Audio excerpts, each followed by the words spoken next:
Baru-baru ini, kabar kurang baik datang dari keluarga Raffi Ahmad yang ternyata kesehatan sang nenek sedang tidak baik-baik saja. Rupanya, Mami Popon yang sedang sakit memiliki permintaan khusus kepada sang cucu. Raffi Ahmad turuti permintaan sang nenek yang ngefans berat dengan Arya Saloka, pemeran Aldebaran di Ikatan Cinta. Lewat postingan Instagram, Raffi membagikan momen tersebut. Ia memposting foto yang menunjukkan Mami Popon yang duduk di kursi roda didampingi Syahnas dan Mama Ami. Lalu juga ada sosok Arya Saloka yang duduk berjejer dengan Mami Popon.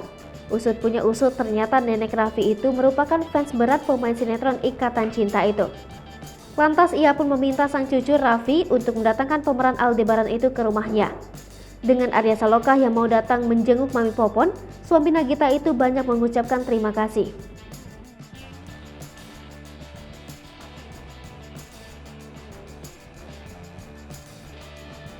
Menilik kolom komentar, banyak yang dibuat iri dengan Mami Popon, karena menurut netizen bertemu dengan Arya Saloka adalah sebuah impian.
Hai pemirsa Sri Popo TV, jangan lupa komen, like, dan subscribe, serta tonton terus berita-berita terupdate lainnya ya.